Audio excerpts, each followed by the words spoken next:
सध्या श्रावण महिना सुरू आहे आणि बघता बघता श्रावणातील दुसरा सोमवार सुद्धा आला आहे आणि यावर्षी अगदी योगायोगानेच पहिल्याच सोमवारी श्रावण महिन्याला सुरुवात झालेली आहे आणि आता 12 ऑगस्टला दुसरा श्रावणी सोमवार असणार आहे। तर या दुसऱ्या श्रावणी सोमवारी शिवपूजन अत्यंत सोप्या पद्धतीने कसे करावे, शिवामूठ कोणती आणि कशी व्हावी, तसेच आपल्या मनातील इच्छा पूर्ण करण्यासाठी आपण या सोमवारी काय करू शकतो, मंत्र, उपवास अशी संपूर्ण माहिती मी तुम्हाला ह्या व्हिडिओमध्ये देणार आहे। त्यासाठी व्हिडिओ संपूर्ण पहा आणि चॅनलवरती नवीन असाल तर सबस्क्राइब करायला विसरू नका। शिवपूजनासाठी श्रावण महिना हा सर्वोत्तम मानला जातो आणि सोमवार हा शंकराचा वार असल्यामुळे श्रावणी सोमवारला तर विशेष महत्त्व प्राप्त होते। शिवपुराणातही श्रावण सोमवार व्रताचे विशेष महत्त्व आहे। श्रावणी सोमवार व्रत हे अत्यंत फलदायी असते, त्यामुळे पहिल्या श्रावणी सोमवारी सर्वांनी अगदी उत्साहात आणि आनंदाने शिवाचं पूजन व्रत केलं असेल। अनेकांनी शिवमंदिरात जाऊन महादेवाचे दर्शन घेतले असेल। तर आता दुसरा श्रावणी सोमवार 12 ऑगस्टला आहे आणि हो, या दिवशी श्रावण शुक्ल पक्षाची सप्तमी तिथी आहे, नक्षत्र स्वाती आहे। त्यामुळे या मुहूर्तामध्ये शिवाची पूजा करणं अत्यंत शुभ आणि फलदायी ठरणार आहे। तर या दिवशी म्हणजे पहिल्या सोमवारप्रमाणेच आपल्याला दुसऱ्या श्रावणी सोमवारी सुद्धा सकाळी लवकर उठायचं आहे। जी काही आपली साफसफाई असेल ती करून घ्यायची, त्यानंतर स्वच्छ स्नान करायचे। शक्य असेल तर या दिवशी तुम्ही स्नान करताना अंघोळीच्या पाण्यामध्ये थोडंसं गंगाजल अवश्य मिसळा, त्यामुळे आपल्या पूर्ण शरीराची शुद्धी होते आणि पवित्र गंगेमध्ये स्नान केल्याचं पुण्य सुद्धा आपल्याला मिळतं।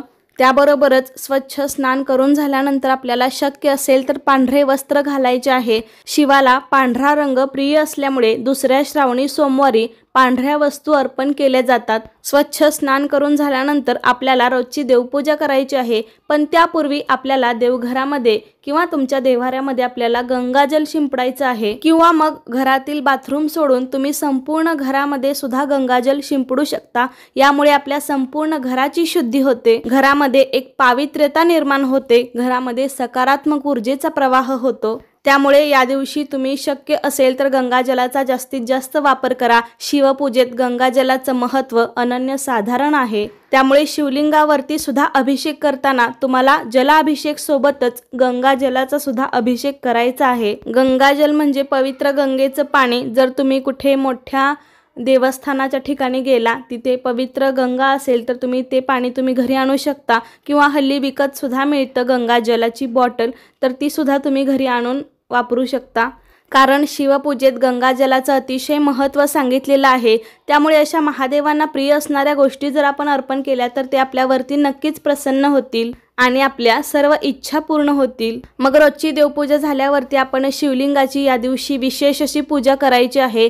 जर तुम्हाला सकाळी पूजा करायला वेळ नसेल शिवपिंडीची, तर तुम्ही सायंकाळी म्हणजे प्रदोषकाळी सुद्धा करू शकता, ते तर अत्यंत शुभ मानलं जातं। शक्य असेल तर पहाटे किंवा सकाळी करा, नसेल तर तुम्ही प्रदोषकाळी सुद्धा पूजा करू शकता।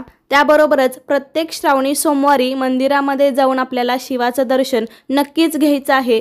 जर तुम्हाला वेळ असेल तर शिव मंदिरात जाऊन तुम्ही शिवाचं पूजन अवश्य करा, कारण मंदिरात केलेली पूजा सुद्धा खूप शुभ असते। त्या ठिकाणी खूप पावित्र्यता आणि खूप सकारात्मकता असते, त्यामुळे तुम्हाला शक्य असेल तर मंदिरात पण पूजा करा, नसेल तर मग घरी सुद्धा तुम्ही शिवपिंडीची पूजा करू शकता। आणि हा, शिवपूजन करण्यासाठी आपल्याकडे जे जे साहित्य उपलब्ध असेल ते साहित्य वापरून पण तुम्ही शिवाचं पूजन करू शकता। फक्त मनोभावे पूजा आणि प्रार्थना करावी। शेवटी भाव महत्त्वाचा आहे। आपण मनापासून अंतःकरणापासून केलेली पूजा देवापर्यंत नक्कीच पोहोचते आणि शंकर तर भोळा आहे, साध्या सुध्या पूजेने सुद्धा ते आपल्यावरती प्रसन्न होतात। त्यामुळे तुमच्याकडे जे आहे त्यामध्ये सर्व काही मानून तुम्ही शिवाचं पूजन नक्कीच करू शकता। तुम्ही रोजची देवपूजा झाल्यावरती पण शिवलिंगाची पूजा करू शकता आणि वेगळी किंवा प्रदोषकाळी जर तुम्ही पूजा मांडणार असाल तर सर्वात आधी दिवा लावायचा, त्यानंतर दिव्याची सुद्धा पूजा करून घ्यायची, नमस्कार करून मग आपण गणेश पूजन करून घ्यायचे।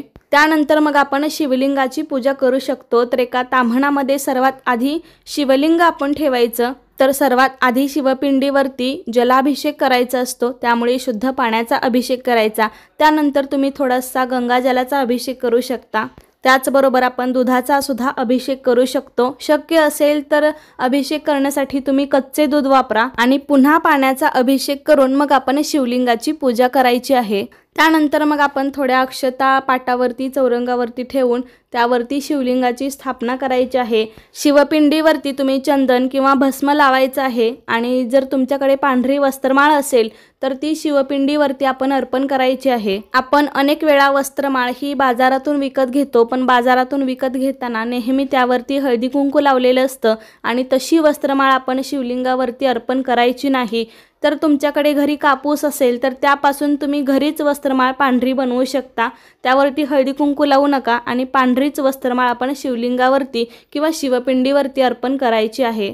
त्यानंतर तुमच्याकडे जे काही असेल, पांढरी फुले, बेलाची पाने किंवा बेलाचं फळ, धोत्र्याचं फूल, धोत्र्याचं फळ यापैकी जे साहित्य असेल ते तुम्ही शिवपिंडीवरती अर्पण करा। एक वेळ वस्त्रमाळ किंवा धोत्र्याचं फळ, फूल नसलं तरी चालेल, पण शक्यतो पांढरी फुले किंवा बेलाची पाने तरी तुम्ही शिवलिंगावरती नक्कीच अर्पण करा। कारण असं म्हणतात की फक्त भक्तिभावाने किंवा मनोभावे एक जरी बेलाचे पान शिवाला अर्पण केलं तरी तुम्हाला पूर्ण पूजेचं फळ मिळतं। त्यामुळे तुम्हाला बेलपत्र मिळाले तर ते नक्कीच अर्पण करा। बेलपत्र अर्पण करताना त्याला जास्त मोठा देठ असू नये, मागची जी छोटी गाठ असते तर ती आपल्याला नखाने न तोडता आपल्या बोटाने ती हळूवार तोडायची आहे आणि मग ते शिवपिंडीवरती अर्पण करायचे आहे।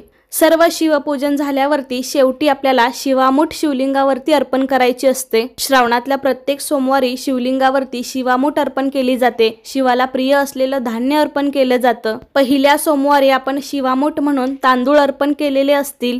आता दुसऱ्या सोमवारी तिळाची शिवामूठ आपल्याला वाहायची आहे, तर पांढरे तीळ आपल्याला त्यासाठी घ्यायचे आहेत। शिवामूठ अर्पण करण्यासाठी आपल्याला काळे तीळ वापरायचे नाहीत। काळे तीळ फक्त होम हवन अशा गोष्टींसाठी वापरले जातात। तर शिवामूठ वाहताना आपण नेहमी धान्य ओलं करून घेतो, तर हातामध्ये थोडेसे तीळ घेऊन ते आपल्याला ओले करून घ्यायचे आहेत किंवा शिवलिंगावरती अशी मूठ धरून आपल्याला वरून पाण्याची धार सोडत शिवलिंगावरती शिवामूठ सोडायची आहे। शिवामूठ वाहताना शिवा शिवा महादेवा, माझी शिवामूठ ईश्वरा देवा, मनातल्या इच्छा पूर्ण करा देवा असा मंत्र म्हणत आपल्याला शिवामूठ अर्पण करायची आहे। शिवामूठ अर्पण केली की मनोभावे नमस्कार करायचा आहे, कारण हे शिवामुठीचं व्रत आपण कोणतीही इच्छा मनामध्ये धरून करू शकतो। म्हणजे वेगवेगळा संकल्प घेऊन आपण शिवामूठ अर्पण करावी। ज्या मुली आहेत त्यांनी विवाहाचा संकल्प घेऊन सुद्धा शिवामूठ अर्पण करू शकता किंवा ज्या विवाहित स्त्रिया आहेत त्यांनी सौभाग्याचा संकल्प घेऊन सुद्धा मला चांगलं सौभाग्य लाभावं, सौभाग्यामध्ये दिवसेंदिवस वृद्धी व्हावी किंवा घरामध्ये वादविवाद होऊ नयेत हा संकल्प मनात धरून सुद्धा आपण शिवामुठीचं व्रत करू शकतो। आणि हो, शिवपूजा संपूर्ण होईपर्यंत सुद्धा आपल्याला ओम नमः शिवाय या मंत्राचा जप करायचा आहे। यामुळे सुद्धा आपल्याला या पूर्ण पूजेचं व्रताचं फळ मिळू शकतं। शेवटी आपण धूप दीप ओवाळून मनोभावे नमस्कार करायचा आहे। या सोमवारचा उपवास सुद्धा आपण अगदी पहिल्या सोमवारप्रमाणेच करायचा आहे। मग काही जण निर्जला उपवास करतात किंवा काही जण फक्त दूध आणि फळे खाऊन सुद्धा उपवास करतात। अनेक जण श्रावणी सोमवारला तिखट मीठ खात नाहीत। खरं तर श्रावणी सोमवारला तिखट मीठ खायचंच नसतं, पण आता हल्लीच्या लोकांना एवढं काही सहन होत नाही। म्हणजे आताची जीवनशैली खूप व्यस्त आहे, त्यामुळे त्यांना भूक सहन होत नाही। त्यामुळे मग त्यांनी साबुदाणा खिचडी असे पदार्थ खाऊ शकता किंवा काही जण फलाहार करतात किंवा फळे, भुईमुगाच्या शेंगा असे काही खातात किंवा साबुदाण्याची खीर खातात। तर तुम्ही ज्या पद्धतीने करत असता त्याप्रमाणे करू शकता। फक्त महादेवाच्या उपवासाला बऱ्याच ठिकाणी भगर खात नाहीत, म्हणजे वरई, तर शक्यतो या दिवशी खाऊ नका। तर कितीही म्हणलं तरी शेवटी भावना आपली महत्त्वाची असते। तर चांगला शुद्ध भाव मनामध्ये ठेवून तुम्ही व्रत आणि पूजा केली तर त्याचं फळ तुम्हाला नक्कीच मिळेल। मग अशा प्रकारे तुम्ही तुमच्या सोयीनुसार सर्व काही करा। सायंकाळी मात्र उपवास सोडला जातो। उपवास सोडताना आपल्याला संपूर्ण ताट वाढून घ्यायचं आहे। ताटामध्ये आवश्यक तेवढेच पदार्थ घ्यावेत। शक्यतो या दिवशी सात्विक आणि हलका आहार घ्यावा। तांब्या पाण्याचा भरून घ्यावा आणि नंतर ताटाभोवती पाणी फिरून आपल्याला नमस्कार करून मग तुम्ही अन्न ग्रहण करू शकता। अन्न ग्रहण करत असताना आपल्याला मध्येच उठायचं नसतं। संपूर्ण जेवण झाल्यावरती पुन्हा एकदा नमस्कार करून मग आपण उठू शकतो। तर अशा पद्धतीने उपवास सोडला जातो अनेक ठिकाणी। तुमच्याकडे काही वेगळी पद्धत असेल तर तुम्ही त्यानुसार करू शकता। प्रत्येक गावानुसार, भागानुसार थोडीफार पद्धत वेगवेगळी आहे। तर अशा प्रकारे आजच्या व्हिडिओमध्ये मी तुम्हाला दुसऱ्या श्रावणी सोमवार व्रताबद्दल माहिती देण्याचा प्रयत्न केला। कसा वाटला तुम्हाला आजचा व्हिडिओ मला नक्की सांगा आणि असेच माहितीपूर्ण व्हिडिओ पाहण्यासाठी अन्वीज मराठी कॉर्नर या चॅनेलला सबस्क्राइब करायला विसरू नका। धन्यवाद।